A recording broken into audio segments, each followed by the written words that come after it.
What's up guys, my name is Liam and today we're going to be taking a look at the brand new Incott GHERO. Its shape looks like it's taken inspiration from the VAXEE ZYGEN NP-01 and the NP-01S. If you purchase a separate dongle, it does have the capability of going up to an 8,000 Hz polling rate. So is this going to be the perfect gaming mouse for you? Let's check it out.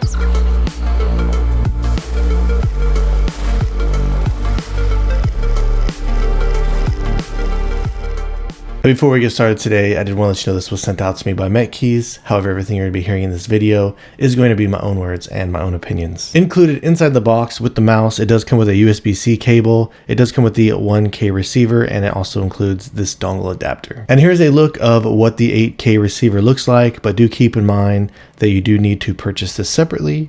It does have a rubberized bottom down here, and there is an LED indicator up here at the top, and you can adjust the settings of this LED indicator in the software. We'll talk about that a little bit more later on. Starting over here on the bottom, real simple stuff. You do have your power button down here, switch in the middle to turn it on. The bottom function does have the Hertz mode all the way up to the top to turn it off. And I do like the skate design on here. It looks pretty familiar also to the VAXEE mice, and the skates that come included on here, they actually are very smooth, have a quick glide, and I do really enjoy these skates. So this is just the standard version. They also will have a pro version coming out. The differences between the two is the standard version, it does have a matte coating, where the pro version does have a UV coating. Unfortunately, I wasn't able to get my hands on the pro version yet, so I'm not sure how that coating feels. I'm not going to be able to compare them to one another. I'll obviously tell you about this one, but aside from that, the only other differences is that the pro version comes with a 500 milliamp hour battery, where this one comes with a 300 milliamp hour battery, so this one is a little bit lighter. The Pro is supposed to come in around 66 grams, and the Pro version also does have fast charging, but both the standard version and the Pro version still have full capability of the 8,000 Hz polling rate with the separate dongle. And the matte coating on this, it does feel pretty good. It doesn't feel necessarily like a plastic. For me, for my dry set hands, it does feel a bit more grippy and stickier than just a standard type of plastic coating. I was messing around with wetting my hands, so if you get wet or sweaty hands, this coating still is actually quite a bit slippery. But aside from that, it does feel a little bit better to me than just a normal plastic coating. And as far as the shell integrity goes, I haven't had any issues with any type of creaking or bending, so it's held up pretty solid for me so far. They're using the transparent Huano blue shell pink dots, one of my favorite switches on here, and they do feel very crisp and lightweight, and the click implementation on here is actually really good. If you click from the center, which is kind of how I grip the mouse, you do get a very bit minimal of pre and post travel. The further you do come up to the front, you do get a bit more play, but the play on the switches and the implementation, really solid, light all the way from front to back, and they've done a really good job with the play. I don't get any type of side-to-side play or any major teetering on mouse 1 or 2. The scroll wheel also has a nice rubberized ring on it. It feels pretty grippy. The steps on it are pretty lightweight, but they are defined. I didn't have any issues with it getting stuck between steps or anything like that personally. And the center scroll click here, a little bit on the stiff side, but not too bad. The side buttons on here are also feeling really good as well. There is just a little bit of play there on the pre-travel, but not too bad. When you do push in the post-travel, you do hit a pretty solid wall there. There's a slight bit of side-to-side play, but nothing that I noticed too much. Overall, they do feel pretty solid. One thing I did want to mention, even though I don't feel like it's a big deal at all, I didn't notice it all when I was gaming, on the very back here, I was getting kind of a weird clicking noise. If you can hear that, and then I'll go to the middle there. And the fact that this mouse does kind of have this rear hump back here, the way I was gripping it was something like this, so I never got back in that section when I was actually gaming with this myself. But again, just something I figured I'd bring up to you guys since it's something that I noticed. But aside from that, the side buttons work great for me, and I didn't have any issues with them as I was using them in game. So far, everything about the build quality of the mouse feels really solid in game. The clicks are really lightweight and easy to spam. So let's go ahead and drop a sound test.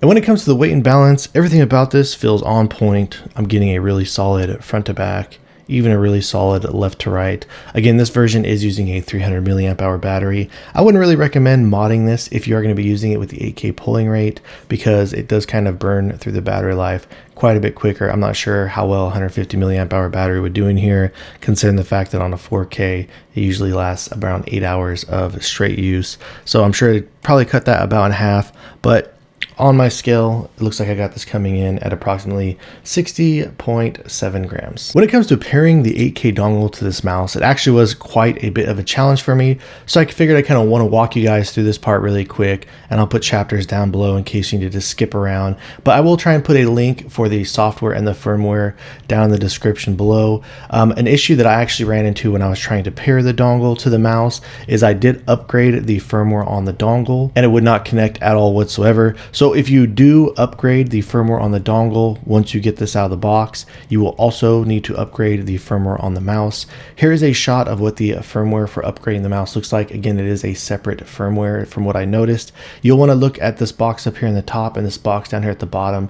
If these two match, then you do have the most recent firmware installed on your mouse. If the top section says anything different from the bottom section, then this means that you have an out-of-date firmware. So you'll want to make sure that you do install this on the mouse in order to be able to pair it to the 8K dongle. So please do keep that in mind. If you do complete these steps that I'm about to show you to pair them and it doesn't work, it is probably because the firmware on the dongle and the mouse are not up to date and matching one another. But to pair the mouse to the dongle, here is what you'll actually physically need to do. Now, just so you know, this is using a newer set of a firmware solution. It is the PixArt firmware solution. And what they've actually done is they have two separate firmwares on the mouse. They have a 1K and an 8K firmware. So how you check to see what firmware you have is you're going to hold down mouse 1 and mouse 4, and you're going to want to turn the mouse to the on position there in the middle.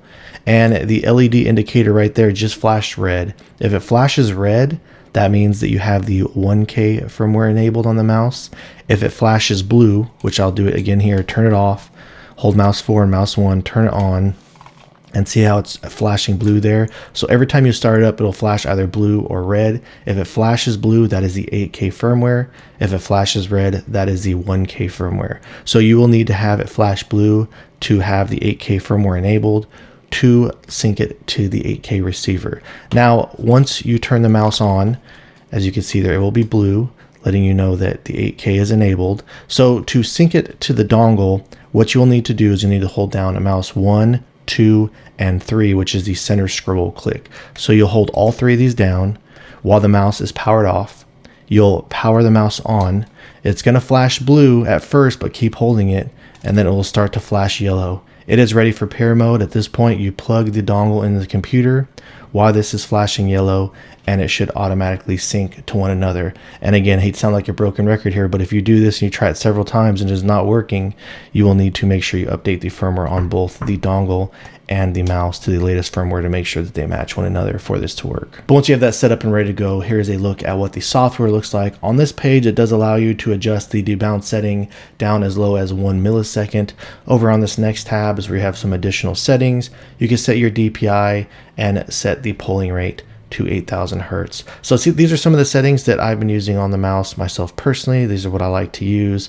Down here on this bottom section, you actually do have this light mode. This is where you can kind of change the functionality on the dongle, where you can have the LED indicator on your dongle show you whether you have what polling rate that you're using, or you can set it to a battery indicator to let you know when the battery is going low, so if you need to charge your mouse or not. And I do want to apologize to you guys. One of the things I was really looking forward to with getting this mouse was testing out this new PixArt firmware. I wanted to see how its performance was. I did actually hook the dongle up to my XLAT, and it did register the dongle, but for whatever reason, I could not get it to work. I did spend quite a bit of time on it, seeing if I can get any type of numbers on it. I wasn't getting any type of numbers out of this. So currently, I don't know where this sits in terms of performance, in terms of click latency, but I promise you guys I will keep at it, and if anything comes up in the near future, I promise to update you guys and let you know. I'll make sure to even pin something down in the comments below. But when it comes to the shape, I am actually really enjoying the shape a lot. I do like it. It did very clearly take a lot of inspiration, like I said, from the NP-01 and the NP-01S. The best way that I would describe this is I feel like the shape is closer to the NP-01. It does kind of have this aggressive thumb groove. The fact that this is shorter in length, for whatever reason, it kind of makes this thumb groove feel just a little bit more aggressive to me. And again, not that it's bad or anything, but just something that I personally would have slightly modified. And another thing is that the curve from the bottom and the flare out to the top is a bit more aggressive than the VAXEE mice. So just a little bit more of aggressive curves over here. I do like the overall shortness of this and the width of it. I do think it feels really good to use various types of grips, whether it's fingertip or anything like that. So let's go ahead and throw it up against those two to kind of see where it stacks up. So first off, throwing it up against the NP-01S, putting these together, as you can see, the length on these is very similar to one another, but as you can clearly tell that this one is a much wider version. Coming over here on the bottom, just has much more width, and even the flare out down here, it does feel just a little bit more aggressive to me. But looking at the profile from the rear on the top there, the grip, this is where you can see where it does feel a bit more wide at the top as well. Coming over the side, you can see how the shape of these look very similar, with this just being a bit of a wider and stubbier version.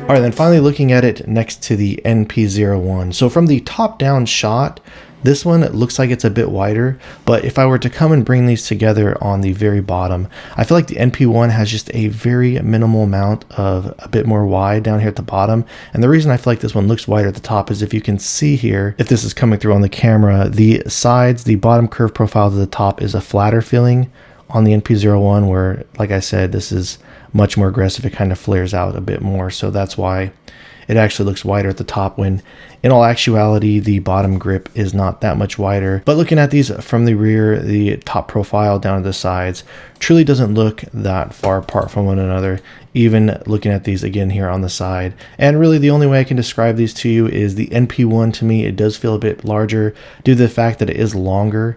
It does kind of fill up your hands a bit more.